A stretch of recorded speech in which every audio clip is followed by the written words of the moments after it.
Hello friends, welcome to my channel country in my taste. आज हम बनाने वाले हैं साबूदाने के कुरकुरे क्रिस्पी वड़े। इन्हें खास तौर से व्रत उपवास में बनाया जाता है और एक स्नैक्स के तौर पर भी हम इन्हें कभी भी बना और खा सकते हैं। ये बनते ही इतने टेस्टी हैं। तो चलिए बनाते हैं साबूदाने के बड़े। तो साबूदाने के बड़े बनाने के लिए मैंने लिया है 1 कप साबूदाना और इसे 2 से 3 बार वॉश कर लिया है। वॉश करने के लिए इसमें पानी डालेंगे और बहुत ज़्यादा नहीं रगड़ना है, हल्का सा रगड़ के इसका जो पानी है वो निकाल देंगे। ऐसे ही हमें 2 से 3 बार कर लेना है, ज़्यादा इसे रगड़ रगड़ के नहीं धोना है।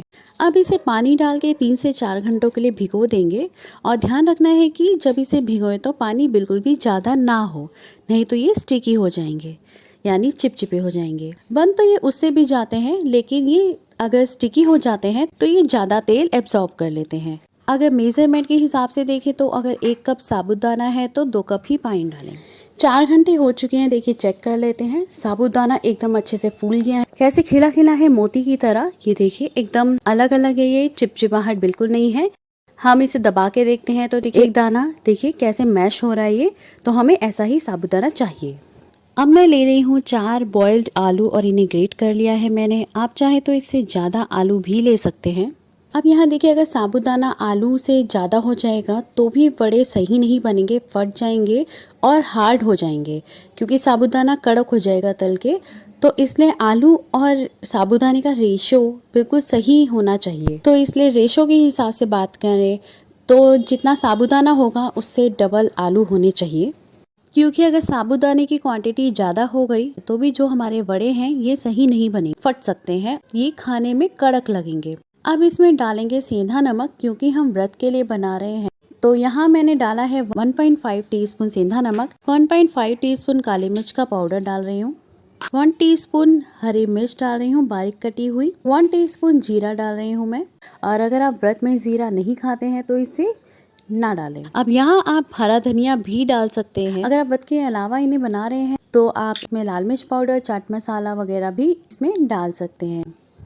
नमक मिर्च अपने हिसाब से कम ज़्यादा कर सकते हैं। और अगर आप व्रत में नींबू खाते हैं तो इसमें नींबू भी यूज़ कर सकते हैं, आमचूर यूज़ कर सकते हैं। अब सबको अच्छे से मिक्स कर लेंगे और एक देखिए डो की तरह ये गूंद जाएगा। बस यहाँ ये ध्यान रखना है कि आलू में ज़्यादा पानी या मॉइस्चर ना हो, नमी ना हो, क्योंकि अगर आलू में नमी होगी तो जो हमारा ये जो डो है ये थोड़ा गीला सा बनेगा और इसके बड़े भी बनाने में मुश्किल होगी। तो आलू को बॉईल करके 2 से 3 घंटों के लिए या तो फ्रिज में रख दीजिए या फिर हवा में इसे रख दीजिए कि इनका जो मॉइस्चर है, नमी है, वो सारी खत्म हो जाए। एक चम्मच या कटोरी से ये जो है मिक्सचर की क्वांटिटी लेंगे और ऐसा करने से सारे जो वड़े हैं वो एक ही साइज के बनेंगे।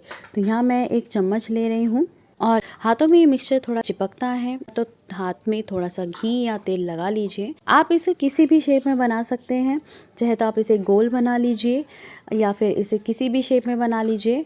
आप अपने मनपसंद की शेप इन्हें दे सकते हैं, कुकी कटर से भी आप इसको शेप दे सकते हैं। तो यहाँ पे मैंने पहले गोल करके रख दिए हैं साबूदाने के बड़े। इस तरह से हम इसके रोल करेंगे और फिर साबूदाने के बड़े को हल्का सा फ्लैट कर देंगे और साइड से भी शेप दे देंगे ताकि फटे नहीं।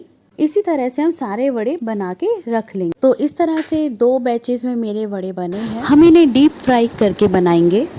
आप चाहें तो इसे शैलो फ्राई भी कर सकते हैं, और अगर आप 0 ऑयल रेसिपी बनाना चाहते हैं तो आप इसे बेक करके भी खा सकते हैं। अब एक कढ़ाई में मैं रिफाइंड ऑयल ले रही हूँ।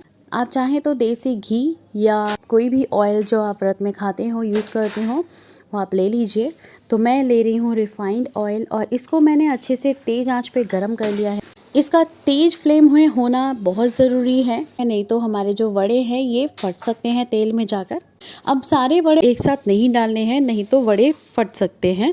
तो सबसे पहले हम एक वड़ा डालेंगे इसमें और 1 मिनट तक ऐसे ही रहने देंगे जब तक उसका बेस जो है नीचे से क्रिस्पी ना हो जाए, क्योंकि अगर हम उसे कच्चा पलटेंगे तो वड़े फट सकते हैं।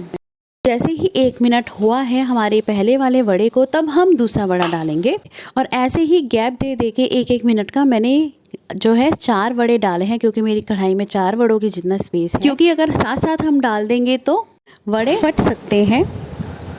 और अब पहले वाला जो वड़ा है वो सिक गया होगा नीचे से, तो उसे हम पलट देते हैं। साइड वाले वड़े ना हिले, हमें इस तरीके से करना है।